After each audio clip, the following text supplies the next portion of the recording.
Hello students, আজ পড়াবো আলোর প্রতিসরণ। আর আলোর প্রতিসরণের আজ হবে ডে 4। আর ডে 4-এ আজকের আলোচনার বিষয় হলো প্রিজম। তো চলো স্টার্ট করা যাক। প্রিজম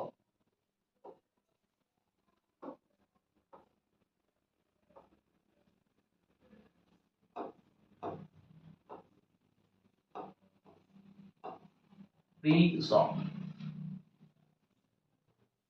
তো আমার হাতে একটা প্রিজম। এখানে দেখো, এপাশে একটা তল, এই একটা তল আর নিচের তল, এই তিনটে তল আছে আয়তাকার। আর এই সামনের তলটা আর পিছনের এই তলটা, এই দুটো তল হচ্ছে ত্রিভুজাকার। তো এ পাশের যে আয়তাকার তল, এটাকে আমরা বলছি একটা প্রতিসারক তল, এ পাশেরটাকে বলছি আর একটা প্রতিসারক তল, আর নিচেরটা ভূমি। এবার যদি আমরা প্রিজমকে এভাবে কাটতে পারি, তাহলে যেটা ছেদ পাবো, এইরকম ট্রায়াঙ্গুলার একটা শেপ পাবো। ওই ছেদকে আমরা বলি প্রিজমের প্রধান ছেদ।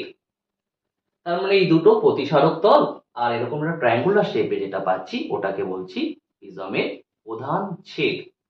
আর এই প্রতিসারক তল দুটো এখানে যে অ্যাঙ্গেল করছে, কোণ উৎপন্ন করছে, মানে এই প্রধান ছেদের এই যে শীর্ষকোণটা, তাকে বলা হয় প্রিজমের কোণ বা প্রতিসারক কোণ।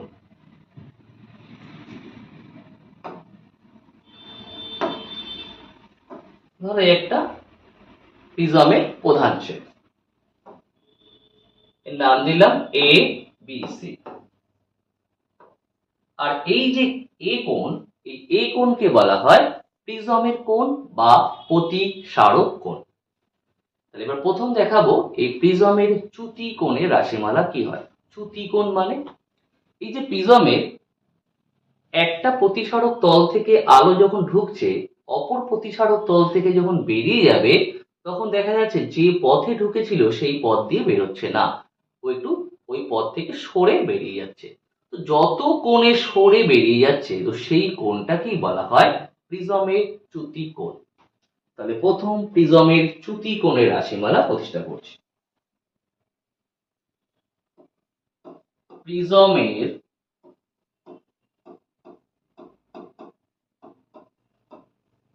চ্যুতি কোণের রাশিমালা।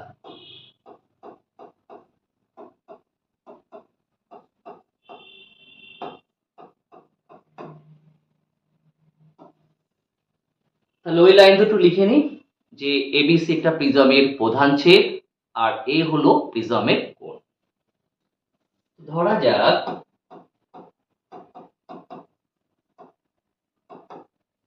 এবিসি একটি প্রিজমের প্রধান ছেদ। অ্যাঙ্গেল বিএসি, যাকে আমরা প্রকাশ করছি শুধু এ দ্বারা, সেটাকে বলা হচ্ছে প্রিজমের কোণ বা বলা যায় প্রতিসারক কোণ।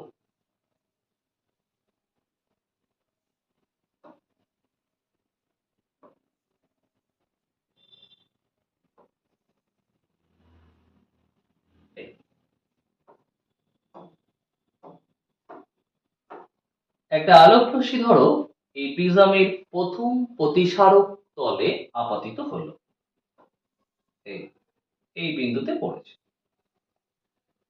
তাহলে আলোক রশ্মি আসছে কোথা থেকে? বায়ু থেকে। কোথায় যাচ্ছে? কাছে। লঘু থেকে ঘনতে যাচ্ছে। এই আমরা অভিলম্ব আগেই ড্র করে নিয়েছি। তাহলে আলোক রশ্মি লঘু থেকে ঘনতে গেলে কি হয়? অভিলম্বের দিকে সরে। তার মানে এই রশ্মিটার কিন্তু সোজা এভাবে বেরিয়ে যাওয়ার কথা ছিল। তো এইভাবে বেরিয়ে না গিয়ে ও যেহেতু লঘু থেকে ঘনতে যাচ্ছে, ও তাই কি করেছে? অভিলম্ব কোণটা এই অভিলম্বের দিকে সরে এই বিন্দুতে পড়েছে।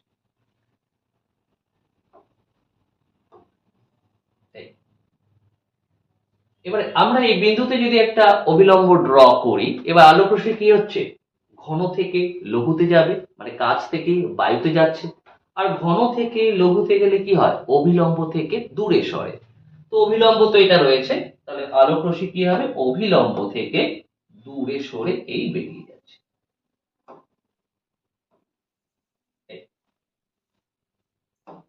তাহলে এই প্রবেশ করলো আর এই বেরিয়ে যাচ্ছে। যাওয়ার কথা ছিল এই রাস্তা দিয়ে সোজা, কিন্তু বেরিয়ে যাচ্ছে এভাবে। তার মানে যে পথে বা যে অ্যাঙ্গেল করে বেরিয়ে যাচ্ছে, পথ বলে ভুল হবে, এই পথে না গিয়ে এই পথে বেরিয়ে যাচ্ছে, তার জন্য এই যে কোণ উৎপন্ন করলো, ওই কোণটাকেই বলা হয়, এই যে কোণ, এটাকেই বলা হয় প্রিজমের চ্যুতি কোণ। মানে যে কোণে সরে যাচ্ছে সেটা হচ্ছে প্রিজমের চ্যুতি কোণ। এই রাশিমালাটাই আমরা প্রতিষ্ঠা করব। আর এই চ্যুতি কোণকে ডিনোট করলাম ডেল্টা দ্বারা।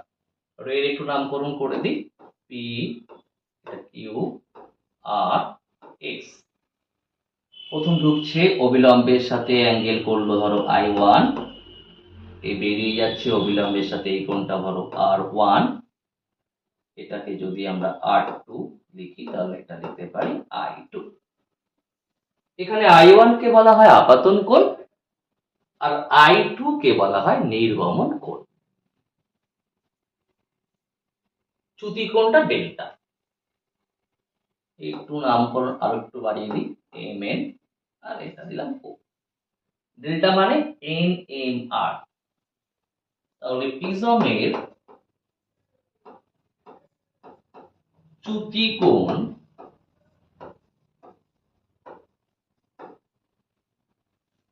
NMR, মানে আবার ভেবো না NMR equal to delta equal. এবার দেখো এই যে NMR, এটা কি হচ্ছে, এই যে ট্রায়াঙ্গেলটা MQR, এর একটা বহিস্থ কোণ হচ্ছে। এই যে MQR যেটা পাচ্ছি তারই একটা বহিস্থ কোণ হয়। আর আমরা জানি কোন ত্রিভুজের কোন একটা বহিস্থ কোণ কি হয়, অন্তস্থ বিপরীত কোণদ্বয়ের সমষ্টির সমান হয়। তার মানে এই বহিস্থ কোণটা এটা প্লাস এটা হবে। তার মানে এই কোণটার নাম কি MQR, আর এটার নাম MRQ। এই যে MQR আর MRQ, তাহলে ডেল্টা ইকুয়াল টু পাচ্ছি MQR প্লাস MRQ। এবার একটা জিনিস ফলো করো, যে এই লাইনটা তো স্ট্রেট বেরিয়ে যাচ্ছে, আবার এটাও স্ট্রেট এভাবে বেরোতো। তাহলে এই কোণটা যদি I1 হয় তাহলে এই পুরো কোণটা I1 হবে, এই কোণটা। কেন? এটা বিপরীত কোণ। তাহলে এইটা I1 হলে এইটুকু যদি I1 হয়, আবার তার মধ্যে যদি এইটুকু অ্যাঙ্গেল যদি R1 হয়, তাহলে এইটুকু কোণ কত হবে, I1 মাইনাস R1। একই রকম ভাবে এটা যদি I2 হয় তাহলে এই পুরোটা আসবে I2। তাহলে এটা I2, আবার এটা I2, তার মধ্যে এইটুকু R2 হওয়ায় তাহলে এইটুকু অ্যাঙ্গেল কত হবে, I2 মাইনাস অফ R2। তাহলে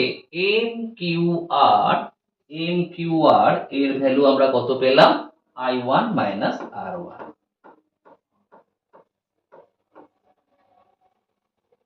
MRQ তার ভ্যালু মানে এটা, এই কোণটা কত পেলাম, I2 মাইনাস অফ R2।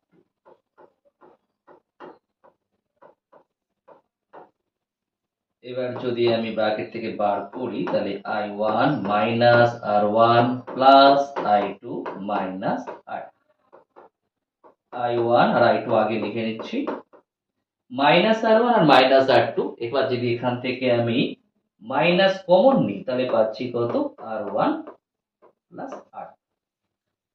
তো আমি এখানে বোঝাবার জন্য এতগুলো দাগ ঠাক দিয়ে বুঝিয়েছি, কিন্তু তোমরা যখন করবে তখন কিন্তু ওই এত দাগ ঠাক দিয়ে দেখাবে না, ফ্রেশ এইসব দাগগুলো দেওয়া দরকার নেই।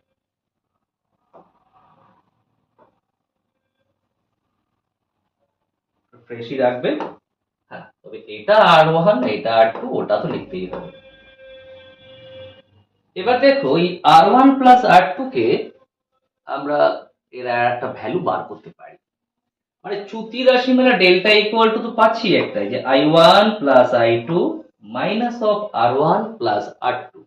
আবার এই R1 plus R2 equal two কিছু তো দেখানো যায়, তো চলো সেটা কি দেখিয়ে দিই আগে। যদি A Q ও আর এই চতুর্ভুজ থেকে আমরা করি, তাহলে কি হয়? আমরা জানি চতুর্ভুজের চারটে কোণের সমষ্টি হয় 360 ডিগ্রি। তাহলে চতুর্ভুজের একটু উঠিয়ে দিচ্ছি, এ কিউ ও আর, এ কিউ ও আর চতুর্ভুজ থেকে পাই।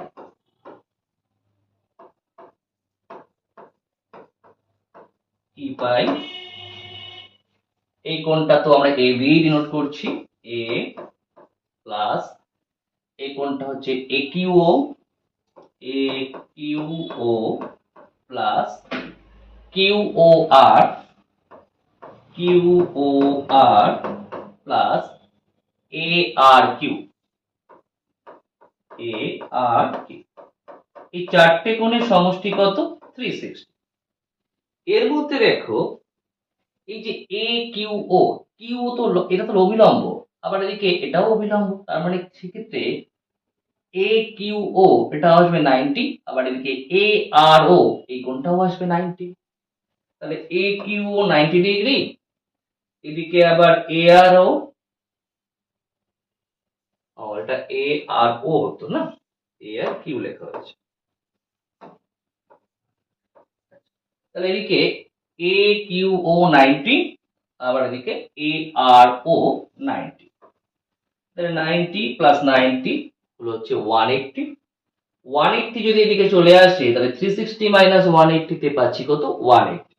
তার মানে আমাদের পড়ে আছে এ প্লাস কিউ ও আর, সেটা ইকুয়াল টু, তার মানে আমরা পাচ্ছি 180। কারণ কি?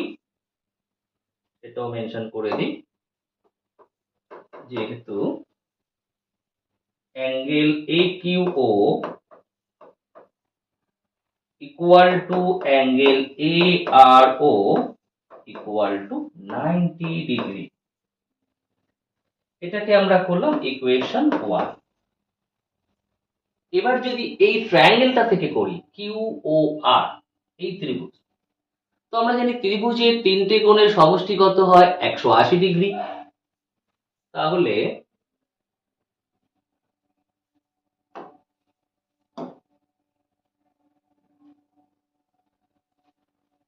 ত্রিভুজ কিউ ও আর থেকে পাই, ত্রিভুজ কিউ ও আর থেকে পাই, এক্ষেত্রে কি পাচ্ছি? এই অ্যাঙ্গেলটা, এই অ্যাঙ্গেলটা আর কিউ ও আর, এই তিনটের যোগফল কত? 180। তো এই কোণটা তো দেওয়া মেনশন করাই আছে আর1, আর এই পাশের কোণটা মেনশন করাই আছে আর2। তো বলতে পারি আর1 প্লাস আর2 প্লাস এটা কত? Q O R, angle Q O R equal to 180, 180। এটাকে করলাম ইকুয়েশন 2। তো এবার দেখো এ প্লাস কিউ ও আর সেটা মানে 180, আবার এদিকে আর1 প্লাস আর2 প্লাস কিউ ও আর সেটাও 180। তার মানে আমরা যদি 1 আর 2 কম্পেয়ার করি, তাহলে কি বলতে পারি? এ ইকুয়াল টু আর1 প্লাস আর2, কারণ এর সাথে কিউ আর যোগ করেও 180, আর1 প্লাস আর2 সাথেও কিউ আর যোগ করেও 180। তার মানে এ মানে কি? আর1 প্লাস আর2। তো 1 ও 2 তুলনা করে পাই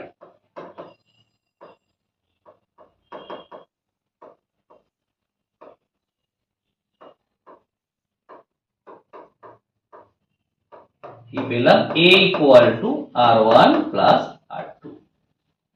তো একটু আগে বললাম চ্যুতির ক্ষেত্রে আর1 প্লাস আর2 ইকুয়াল টু কিছু একটা বার করা যায়, তো সে কিছু একটাই কি পেলাম? এ। তার মানে চ্যুতি কোণ কি হবে? তার মানে চ্যুতি কোণ ডেল্টা ইকুয়াল টু হবে i1 plus i2 minus of এ, কারণ আর1 প্লাস আর2 মানে এ।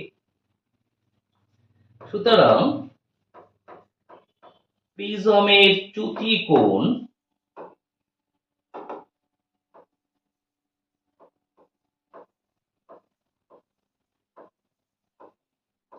Delta equal to i1 plus i2 minus A. তাহলে এই পেলাম প্রিজমের চ্যুতি কোণের রাশিমালা। চলো নেক্সট জিনিস দেখাই। তো নেক্সট টপিকটা কি দেখাই? তাহলে এখানে কি কি পেয়েছি সেটা একটু লিখে নিচ্ছি, তারপর নেক্সট টপিকটা আলোচনা করছি। তাহলে এখানে পেলাম দুটো জিনিস, এক পেয়েছি প্রিজমের চ্যুতিকোণ, প্রিজমের চ্যুতিকোণের রাশিমালা পেলাম,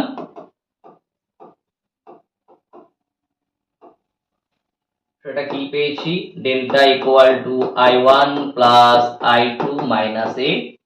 আর একটা জিনিস শিখে নিয়েছি, সেটা কি, A ইকুয়াল টু হয় R1 প্লাস R। তাহলে এই দুটো ব্যাপার কিন্তু প্রিজমের চ্যুতি রাশিমালা থেকে আমরা শিখে নিয়েছি। নেক্সট টপিকে আসি, ন্যূনতম চ্যুতির শর্ত। ন্যূনতম চ্যুতির শর্ত, এই যে প্রিজমের ক্ষেত্রে যে চ্যুতি লিখলাম delta equal to I1 plus I2 minus A, এই চ্যুতি ন্যূনতম তখনই হয় যদি I1 ইকুয়াল টু I2 হয়, অর্থাৎ আপাতন কোণ আর নির্গমন কোণের মান যদি সমান হয়। আবার I1 ইকুয়াল টু I2 হলে R1 ইকুয়াল টু R2 হয়। তাহলে ন্যূনতম চ্যুতির শর্ত কি, I1 ইকুয়াল টু I2 এবং R1 equal two R2। Actually I1 equal two I2 হলেই কিন্তু R1 ইকুয়াল টু R2 হয়েই যায়। নেক্সট টপিকে আসি এবার,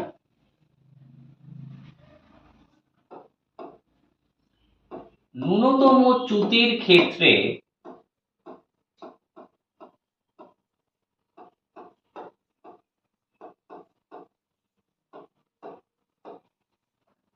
দেখাও যে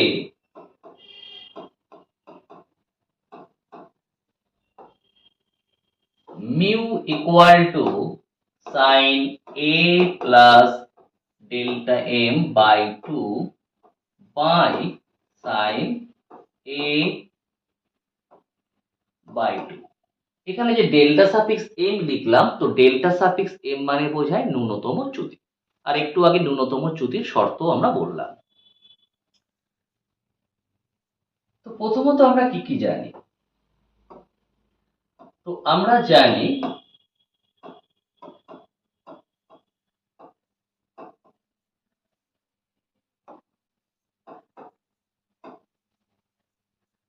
চ্যুতিকোণ, অবশ্যই প্রিজমের ক্ষেত্রে মেনশন করিনি এখানে, চ্যুতিকোণ delta equal to I1 plus I2 minus A, আর একটা কি জানি, A ইকুয়াল টু জানি R1 প্লাস R2। আর ন্যূনতম চ্যুতি কখন হয়, যখন I1 ইকুয়াল টু I2 হয়। তো ন্যূনতম চ্যুতির ক্ষেত্রে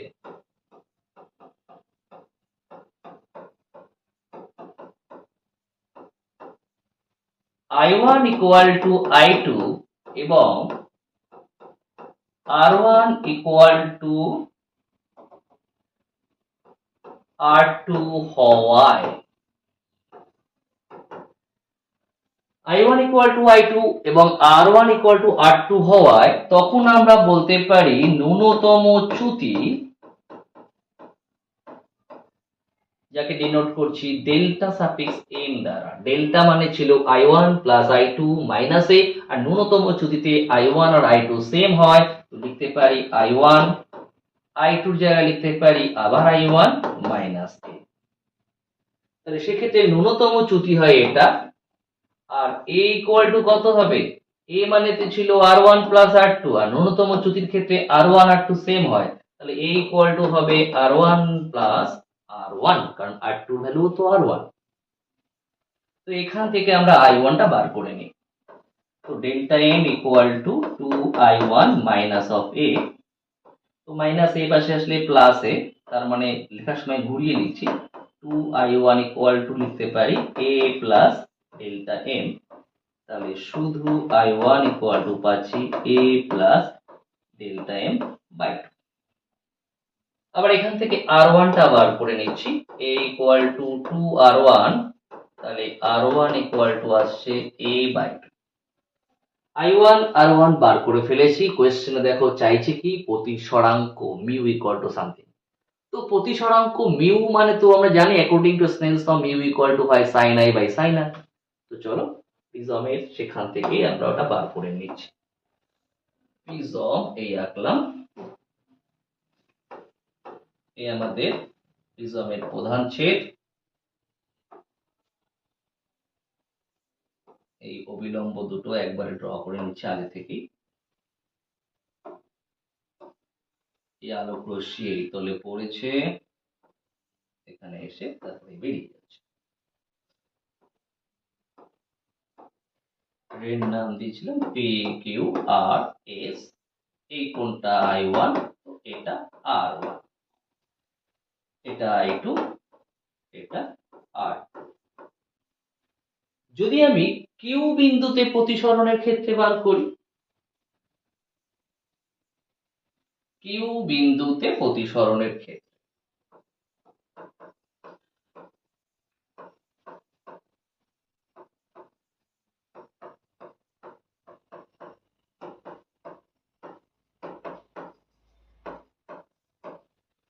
বায়ু সাপেক্ষে কাচের প্রতিসরাঙ্ককে যদি আমি মিউ ধরি, তাহলে মিউ ইকুয়াল টু বলতে পারি আলো আসছে বায়ু থেকে কাচে, কত কোণে ঢুকছে I1 কোণে, বেরিয়ে যাচ্ছে কত কোণে R1 কোণে।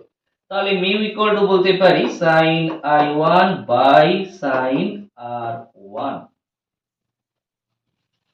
এবার এখানে দেখো আমি I1 ইকুয়াল টু বার করেছি, আবার R1 ইকুয়াল টু বার করেছি, তো I1 আর R1 এর ভ্যালুটাই শুধু বসিয়ে দিলেই চলে আসবে। তাহলে or mu equal to sine I1 equal to কত এসছে a plus delta suffix m by 2, আবার এদিকে R1 এর ভ্যালুটা কত এসছে a বাই 2, তাহলে সাইন a বাই 2। আর কি প্রমাণ করতে বলা ছিল দেখো, দেখো এটাই আছে, mu equal to sine a plus delta suffix m by 2 by sine a by 2, আর আমরা সেটাই এখানে প্রুফ করেছি। দ্যাট মিন্স এটা আমাদের প্রমাণিত হয়ে গেল।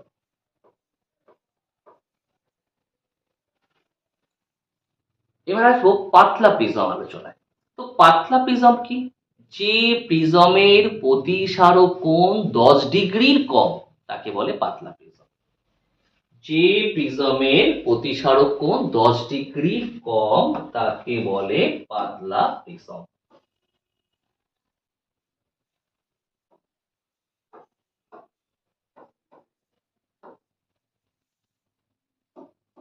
পাতলা প্রিজম।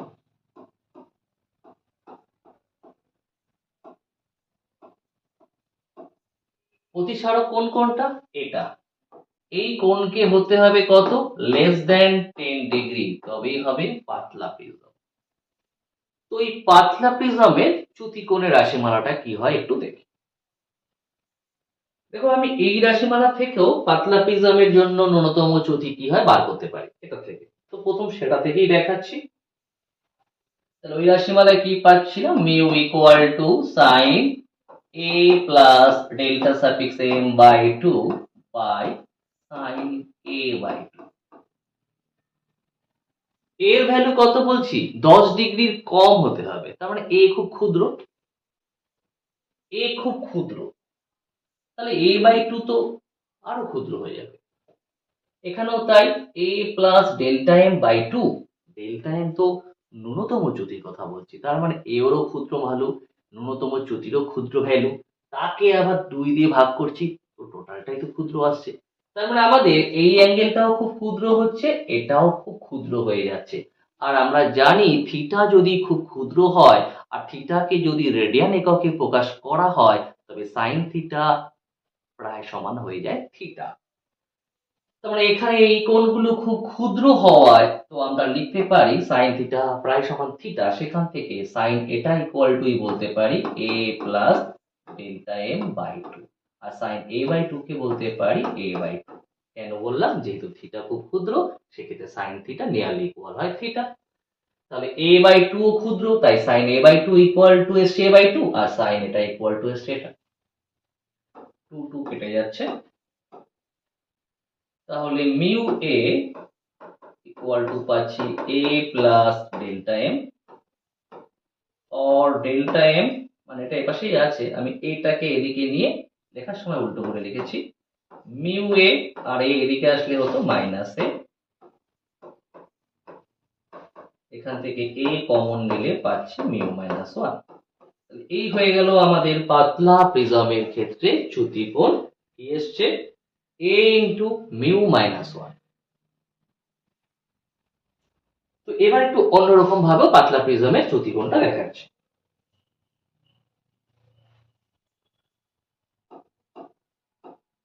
পাতলা প্রিজমের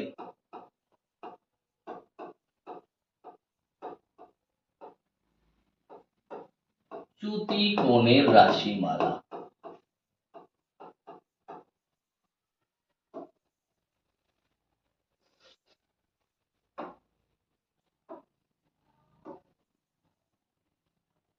এই অ্যাঙ্গেলটা 10 ডিগ্রি কম হওয়া উচিত, কিন্তু আমরা আঁকার সময় 10 ডিগ্রি কম আঁকতে পারবো না, তাই আমরা মেনশন করে দেবো যে হ্যাঁ এই অ্যাঙ্গেলটা 10 ডিগ্রি কম আছে।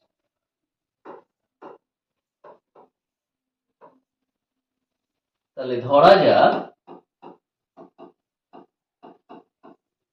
ABC একটি পাতলা প্রিজমের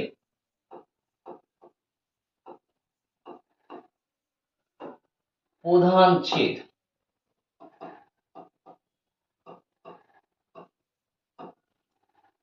আর এ কোণ যেটা প্রিজমের কোণ, এর মান 10 ডিগ্রি এর কম, সেই কারণে এটা পাতলা। তো পাতলা প্রিজমের চ্যুতিকোণ বার করার সময় প্রথমে আমি করছি প্রায় লম্ব আপাতন, তারপর দেখাবো লম্ব আপাতন। দুই ক্ষেত্রেই চ্যুতিকোণের রাশিমালা কি হয়।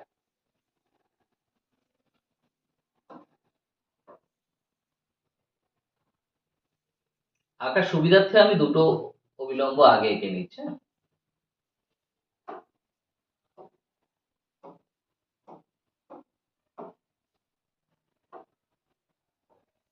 এই প্রায় লম্ব ভাবে পড়েছে, অ্যাকচুয়ালি এর সাথে অনেক কম কোণ করে পড়েছে, তো এখানে এঁকেছি, একটু বড় হয়েছে কোণ, এই পড়লো, এই ক্ষুদ্র কোণ করে বেরিয়ে গেল। মাথায় রাখবে এই কোণগুলো কিন্তু খুব ক্ষুদ্র, শুধু আঁকার সুবিধার্থে একটু বড় বড় হয়েছে। এটা I1, এটা তো R1, এটা R2, আর এটা I2। প্রথম কি করছি বললাম, প্রায় লম্ব আপাতনের ক্ষেত্রে, তারই ছবি এটা। তাহলে প্রায় লম্ব আপাতনের ক্ষেত্রে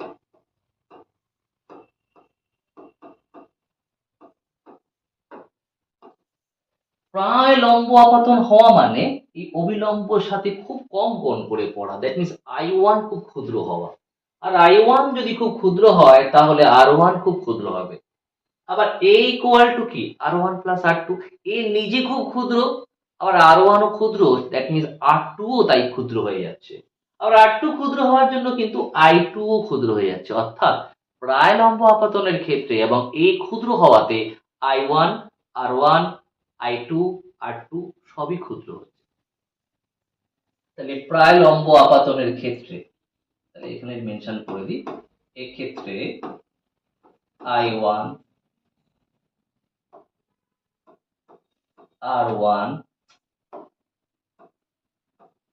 I2 এবং R2 খুব ক্ষুদ্র হয়।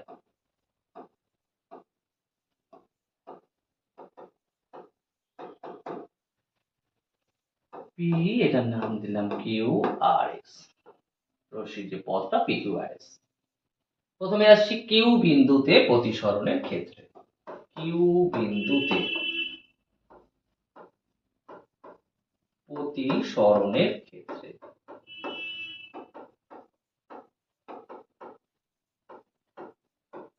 আলোকরশ্মি বায়ু থেকে কাঁচে প্রবেশ করছে, আর বায়ু সাপেক্ষে কাঁচের প্রতিসরাঙ্ক যদি মিউ হয়, তো মিউ ইকুয়াল টু বলতে পারি sign I1 by sine R1।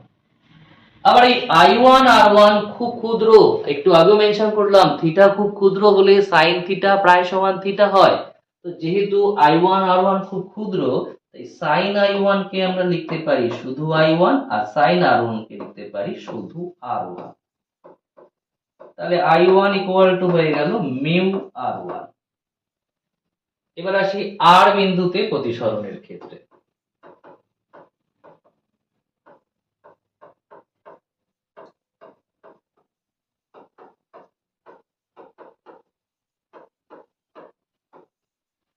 এখানে ছবিতে লাইট কাছ থেকে বাড়িতে যাচ্ছে, তো কাছ থেকে বাড়িতে যাওয়ার সময় তখন আপাতন কোণ হচ্ছে r2, নির্গমন কোণ হয়েছে বা প্রতিসরণ কোণ হয়েছে i2।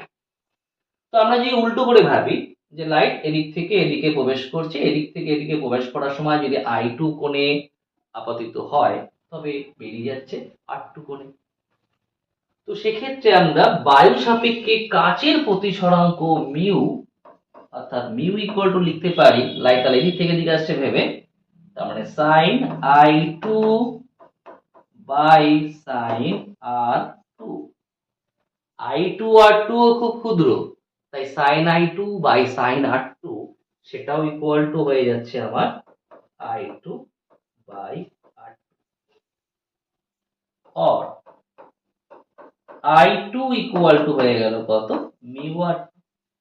কি চাইছি, চ্যুতি, তাহলে চ্যুতি কোণ কত হবে, সুতরাং চ্যুতি কোণ ডেল্টা ইকুয়াল টু তো আমরা জানি i1 plus i2 minus of a হয়। i1 মানে মিউ r1, i2 মানে মিউ r2 মাইনাস a। এই দুটো থেকে মিউ কমন নিয়ে লিখতে পারি r1 plus r2 minus a। আবার আমরা এটাও জানি যে a মানে হয় r1 প্লাস r2, এটা আমাদের জানা। তাহলে r1 প্লাস r2 জায়গায় লিখলাম a মাইনাস a। আবার এখান থেকে সেই a কমন নিয়ে লিখতে পারি a ইনটু মিউ মাইনাস 1। এটাই তো আগেবার এসেছিল, delta m equal to a into mu minus 1। এখানেও তাই হলো, প্রায় লম্ব আপাতনের ক্ষেত্রে চ্যুতি আসলো a ইনটু মিউ মাইনাস 1। তো এবার দেখবো যে প্রায় লম্ব না যদি লম্ব আপাতন হতো তাহলেই বা কি হতো। চলো দেখা যাক লম্ব আপাতনের ক্ষেত্রে। লম্ব আপাতনের ক্ষেত্রে মানে আলোক রশ্মি যদি লম্ব ভাবে পড়তো, এভাবে পড়তো, অ্যাকচুয়ালি অভিলম্বের সাথে যত কোণে পড়ছে তাকে বলছি আপাতন কোণ। তো লম্ব ভাবে পড়লে আপাতন কোণ থাকতো না, আপাতন কোণ হতো 0। মানে দেখো এইভাবে বলতে চাইছি।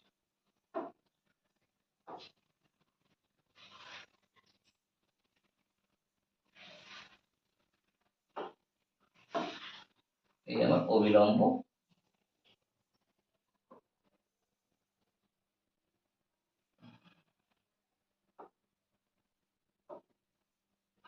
আচ্ছা একটা জিনিস,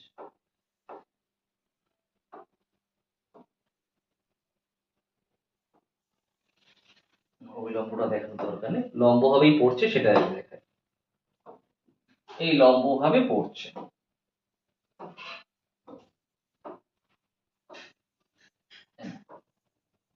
লম্ব ভাবে পড়লে তার কোনো প্রতিসরণ হয় না। তাহলে প্রথম তলে প্রতিসরণ না হয় সোজা ওই তলে গিয়ে পড়লো। এবার ওখানে কিন্তু প্রতিসরণ হবে,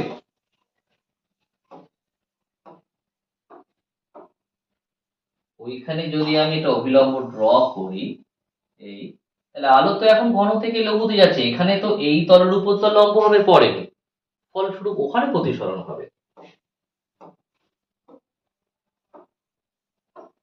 যাচ্ছে ঘন থেকে লঘুতে, অবিলম্ব থেকে এই দূরে সরে গেল।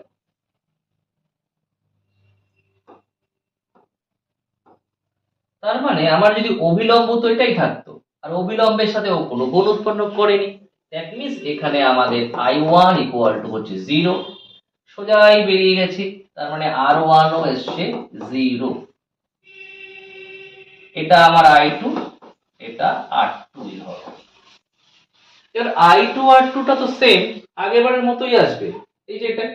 কারণ এখানে তো সমস্যা হয়নি কিছু, সমস্যা আমার ফার্স্ট তলে হয়েছিল, প্রথম প্রতিসারক তলে। তো সেই জন্য প্রথম প্রতিসারক তলে i1 0 আর r1 0 এসছে। কিন্তু সেকেন্ড প্রতিসারক তলের গল্প তো সেম গল্প এটাই। তার মানে সেকেন্ড প্রতিসারক তলের জন্য কিন্তু আমরা I2 ইকুয়াল টু কিন্তু মিউ R2 পাচ্ছি। আবার এই যে এ প্রিজমের কোণ, এ মানে তো হয় R1 প্লাস R2, কিন্তু R1 তো 0, তাহলে R1 0 আর R2 থাকছে। তার মানে সেক্ষেত্রে R2 ইকুয়াল টু পেয়ে যাচ্ছি আমরা A। তাহলে I1 পেলাম, R1 পেলাম, I2 পেলাম, R2 পেলাম, চ্যুতি কোণে আসবে। সুতরাং চ্যুতি কোণ ডেল্টা ইকুয়াল টু কি হয়, I1 প্লাস I2 মাইনাস হবে I1 কত 0, I2 কত মিউ R2 মাইনাস এ। আবার দেখো R2 যা এও তাই, তাহলে মিউ এ মাইনাস এ যদি কমন নিই তাহলে পড়ে থাকছে মিউ মাইনাস। তাহলে লম্ব আপাতনের ক্ষেত্রেও চ্যুতি এসছে a ইন্টু মিউ মাইনাস 1, আবার প্রায় লম্ব আপাতনের ক্ষেত্রেও চ্যুতি এসছে a ইন্টু মিউ মাইনাস 1। তার মানে ফলো করে দেখো পাতলা প্রিজমের ক্ষেত্রে যে চ্যুতি কোণ সেখানে কোথাও কিন্তু I1 নেই, অর্থাৎ পাতলা প্রিজমের চ্যুতি কোণের মান আপাতন কোণের উপর নির্ভর করে না। দুভাবেই কোয়েশ্চেন আসতে পারে, পাতলা প্রিজমের চ্যুতি রাশিমালা তখনও আমরা পুরোটাই লিখব, আবার পাতলা প্রিজমের চ্যুতি কোণের মান আপাতন কোণের উপর নির্ভর করে না সেটা বললেও কিন্তু এই সেম অ্যান্সারই লিখতে হবে। এবার চলে আসি প্রিজম থেকে নির্গত রশ্মি না পেতে হলে প্রিজমের কোণের সীমাস্ত মান কত হবে। দেখো প্রিজম থেকে এই নির্গত রশ্মি না পাওয়ার ক্ষেত্রে প্রিজমের কোণের সীমাস্ত মান বলতে বোঝায় মানে প্রিজমের কোণের একটা মান পর্যন্ত আলোক রশ্মি প্রিজম থেকে নির্গত হয়, কিন্তু প্রিজমের কোণের মান একটা সীমা পার করলে তখন কিন্তু মানে কোণের মান তার থেকে বেড়ে যায় তখন কিন্তু প্রিজম থেকে আর কোনো রশ্মি নির্গত হয় না। তো যে মানটা পার করলে মানে প্রিজমের কোণের মান যতটা মানে যে মান পার করলে যে বিশেষ মানটা পার করলে প্রিজম থেকে কোনো রশ্মি নির্গত হবে না, তো সেই মানটাকেই আমরা বলছি প্রিজমের কোণের সীমাস্ত মান।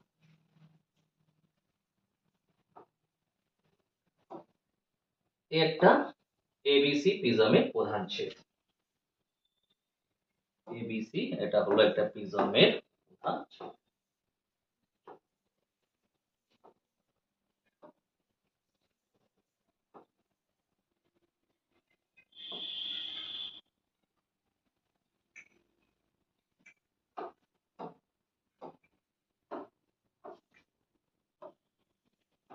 এই আলোক রশ্মি পড়েছে প্রথম প্রতিসারক তলে, লঘু থেকে ঘনতে গেল বলে অবিলম্ব দিকে সরল।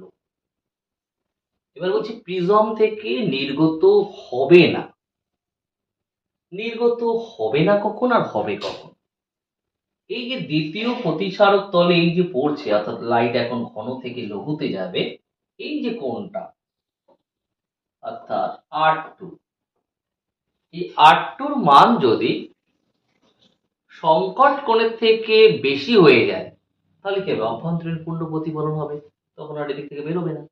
আর এই R2 মান যদি সংকট কোণের থেকে কম হয় তবেই প্রিজম থেকে নির্গত রশ্মি পাওয়া যাবে। তো আমরা চাইছি সীমাস্ত মান, তার মানে যে মানটা ক্রস করলে আর পাওয়া যাবে না। তার মানে যদি মনে করো সংকট কোণেই পড়েছে, আর সংকট কোণে পড়লে কি হবে, এই ঘেঁষে বেরিয়ে যাবে, তার মানে ঘেঁষে বেরিয়ে যাচ্ছে কখন, সংকট কোণের জন্য, তখন এর যে মান পাবো সেটাই অ্যাকচুয়ালি হবে সীমাস্ত মান। কারণ এর মান তার থেকে বেশি হলে তখন এই R2 এর মান তখন সংকট কোণের থেকে বেশি হয়ে যাবে, তখন কিন্তু রশ্মির অভ্যন্তরীণ পূর্ণ প্রতিফলন হবে।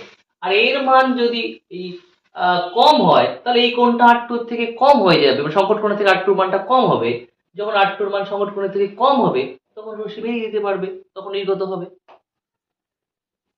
তাহলে সীমাস্ত মানের কন্ডিশনে আমরা এভাবেই করব যে আলোক রশ্মি দুই মাধ্যমের বিমের তল ঘেঁষে বেরিয়ে এসি তলটা ঘেঁষে বেরিয়ে যাবে।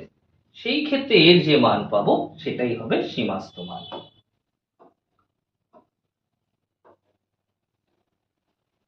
এইটা তো আমাদের I1, দিস ইজ R1, এটা I2, আর এখানে I2 বলছি, লিখছি R2, I2, আর অবশ্যই দেখো I2 কার সমান এসছে, 90 ডিগ্রির। চাইছি কি এর মান। তার আগে প্রয়োজনীয় লেখাগুলো লিখে নিতে হবে। ধরা যাক ABC একটি প্রিজমের প্রধান ছেদ।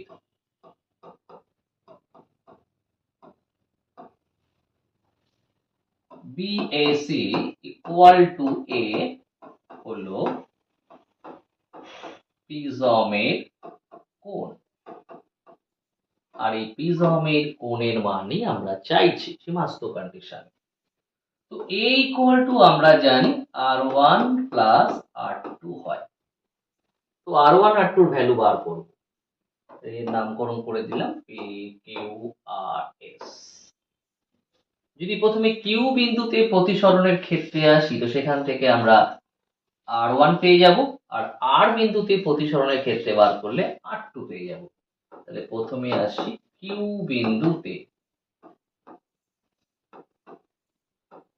প্রতিসরণের ক্ষেত্রে।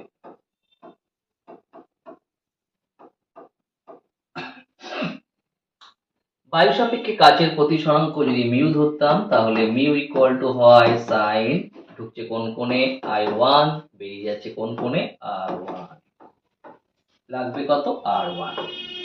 তাহলে বলতে পারি sine R1 equal to sine I1 by mu, or R1 equal to sine inverse sine I1 by mu, or A equal to, তাহলে R1 এর ভ্যালু বসিয়ে দিই, sine inverse sine I1 by mu. Sine এই R2 লাগবে। R2টা কোথা থেকে পাবো? আর বিন্দুতে প্রতিসরণের ক্ষেত্রে। তাহলে আর বিন্দুতে প্রতিসরণের ক্ষেত্রে, এক্ষেত্রে আবার ভেবে নাও, লাইট এদিক থেকে এদিকে আসছে, তাহলে I2 কোণে যদি ঢোকে তাহলে বেরিয়ে যাওয়ার সময় R2 কোণে বেরোবে। আর I সাপেক্ষে কাচের প্রতিসরাঙ্ক মিউ, সেই হিসেবে লিখছি mu equal to sine I2 by sine R2। আর সাইন I2 এর ভ্যালু এখানে কত পাচ্ছি, 90 ডিগ্রি। তাহলে sign 90 by sine R2, sign 90 এর ভ্যালু কত হয় 1, তাহলে মিউ ইকুয়াল টু পাচ্ছি 1 বাই সাইন R2, or সাইন R2 equal to 1 by mu, লাগবে তো শুধু R2, or R2 equal to sine inverse 1 by mu. তাহলে R2 এর মানটা পুট করে দাও, সাইন ইনভার্স 1 বাই মিউ। এই ভ্যালুটাই হচ্ছে আমাদের প্রিজম থেকে নির্গত রশ্মি না পাবার ক্ষেত্রে প্রিজমের কোণের সীমাস্ত মানের রাশিমালা বা সীমাস্ত মান। যদি কখনো এমন হয় যে আমাদের প্রিজমের কোণের মান এর থেকে কম হচ্ছে, প্রিজমের কোণের মান যখন এর থেকে কম হয়ে যাবে, ন্যাচারালি R2 এর মান কম হয়ে যাবে। যখনই R2 এর মান কম হয়ে যাবে, এখানে R2 তো আমি সংকট কোণে ফেলে ঘটনাটা ঘটিয়েছি, যখনই R2 এর মান সংকট কোণের থেকে কম হবে তাহলে রশ্মি নির্গত হবে। আর যদি প্রিজমের কোণের মান এর থেকে বেশি হয়ে যায়, তাহলে প্রিজমের কোণ বেড়ে যাওয়া মানে এ বেড়ে যাচ্ছে, মানে তখন R2 বেড়ে যাবে, R2 বেড়ে যাবে মানে সংকট কোণের থেকে বেরিয়ে বেশি হয়ে যাবে, তখন প্রিজম থেকে কোনো রশ্মি নির্গত হবে না। এবার আসি বিভিন্ন ক্ষেত্রে আমার এর মান কত হতে পারে, অর্থাৎ বিভিন্ন ক্ষেত্রে মানে ধরো প্রিজমের উপর মানে প্রথম প্রতিসরক তলের উপর আলোক রশ্মি লম্বভাবে পড়ছে, তো লম্বভাবে পড়লে কি হবে, এইভাবে যদি পড়ে তাহলে I1 হয়ে যাবে 0, তাহলে I1 0 হলে বা বলতে পারি প্রথম প্রতিসরক তলে আলোক রশ্মি লম্বভাবে পড়লে। তাহলে যদি অত লিখছি না, যদি I1 = 0 হলে, তাহলে I1 যদি আমরা 0 করি অর্থাৎ প্রথম প্রতিসরক তলে লম্বভাবে ফেলি, তাহলে A = কি আসছে দেখো, এই রাশিমালাতে I1 0, তার মানে sin 0 এর ভ্যালু কত হয় 0, তাহলে এই পোর্শনটা পুরো 0 থাকছে শুধু এটা। তাহলে তখন A = চলে আসবে sin ইনভার্স 1/μ। আর যদি এমন হতো এই প্রিজমের প্রথম প্রতিসরক তল ঘেঁষে পড়ছে, ঘেঁষে অবিলম্ব তো এটা, আর তল ঘেঁষে যখন পড়ছে তখন অবিলম্বের সঙ্গে কত কোণ করছে 90, তাহলে তল ঘেঁষে পড়লে আপাতন কোণ হয় 90। তাহলে যদি I1 90 ডিগ্রি হয়,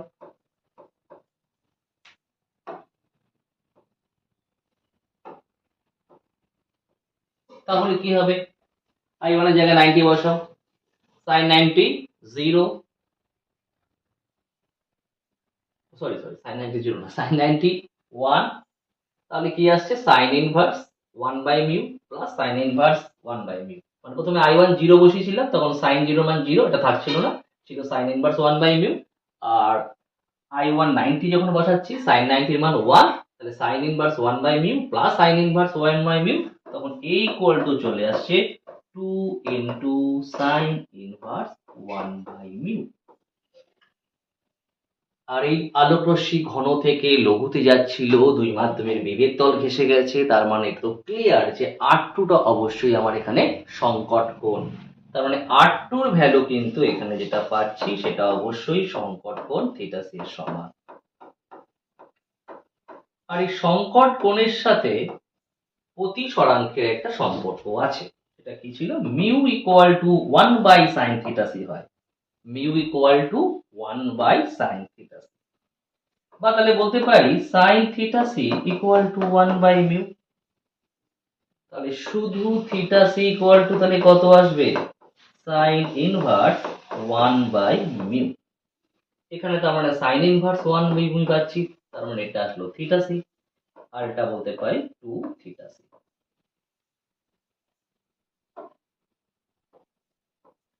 তার মানে দেখো আলোক আপাতন কোণ না, প্রিজমের কোণ, তার মানে প্রিজমের কোণ যদি সংকট কোণের দ্বিগুণ হয়, তাহলে আলোক রশ্মি যে কোণেই আপাতিত হোক না কেন প্রিজম থেকে কোনো রশ্মি পাওয়া যাবে না। সংকট কোণের দ্বিগুণ হলে বললে হবে ভুল, দ্বিগুণের বেশি হলে।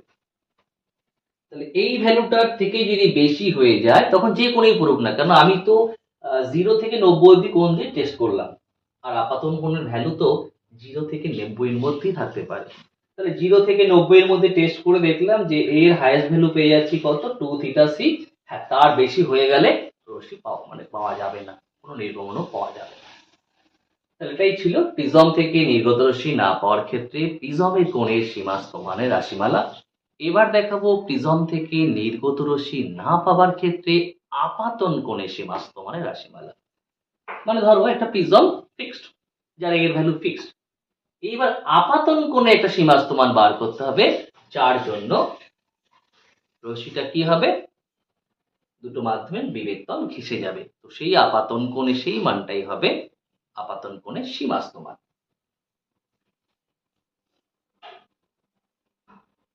তাহলে প্রিজম থেকে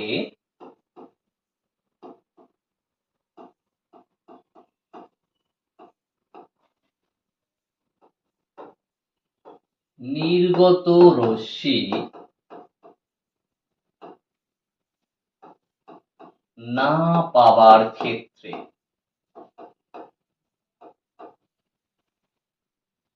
আপাতন কোণের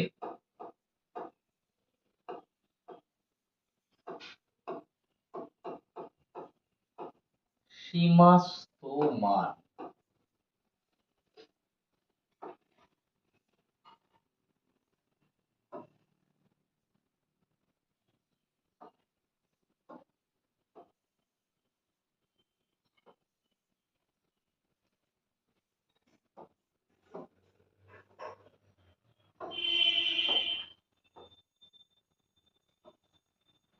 সীমাস্থ বলে আবার এই দুইটা মাধ্যমে তীরের তল ভেসে যাচ্ছে, মানে এসি তল ভেসে যাচ্ছে,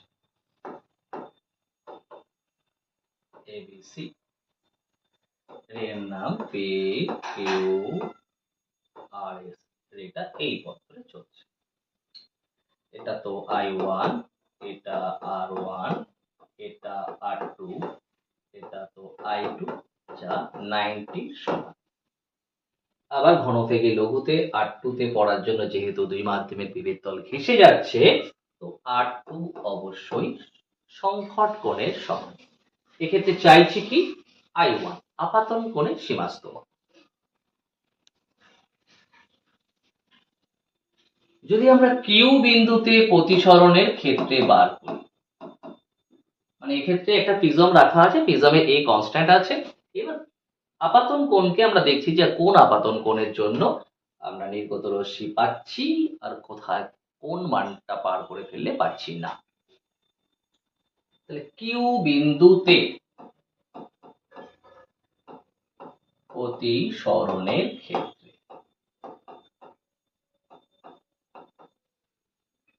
লাইট লঘু থেকে ঘন, মানে বায়ুর সাপেক্ষে কাচের প্রতিসরাঙ্ক যদি এখন আমরা আবার মিউ ধরি, তাহলে mu equal to sine I1 by sine R1। চাইছি কি I1, তাহলে সাইন I1 ইকুয়াল টু হয়ে যাচ্ছে মিউ সাইন R1। এখন দেখো প্রিজমের যে কোণ এ মানে তো হয় R1 প্লাস R2, আবার এখানে R2 কার সমান? সংকট কোণের। তাহলে শুধু R1 ইকুয়াল টু পাচ্ছি কত? A minus theta C. আর আমাদের কোয়েশ্চেনে চাইছি কি I1 টা। তাহলে R1 এর ভ্যালুটা পুট করে দিচ্ছি। R1 এর ভ্যালু কত এসছে? A minus theta C. Sine A minus B এর ফর্মুলা আমরা জানি, সেটাই বসিয়ে দাও। তাহলে পাওয়া যাচ্ছে সাইন A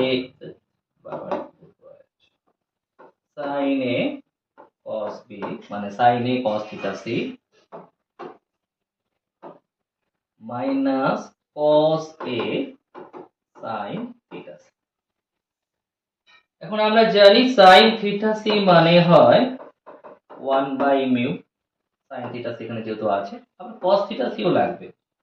তাহলে cos theta C equal to কি আসবে? Root over 1 minus sin square theta C, আর sin থিটা সি মানে 1 বাই মিউ, তাহলে sin স্কয়ার থিটা সি মানে 1 বাই মিউ স্কয়ার। ক্যালকুলেশন করে পাচ্ছি root mu square minus 1 by mu. বসিয়ে দিচ্ছি sin I1 sin A cos theta C, তাহলে cos theta C এর value root over mu square minus 1 by mu, R sin theta C এর value 1 by mu. 1 by mu, এখানে 1 by mu যদি common নেই, তাহলে 1 by mu common নিলাম। পরে থাকছে sin A into root mu square minus 1। এটাকে পরে লিখলে অনেক সময় sin এর অ্যাঙ্গেল বলে ভুল হতে পারে, তাই এটাকে আগে করে দিচ্ছি। Root mu square minus 1 into sin A minus cos A। Mu mu কেটে গেল, মেইনলি দরকার তো I1, তাহলে I1 ইকুয়াল টু হচ্ছে sin ইনভার্স root over mu square minus 1 into sin A minus cos A।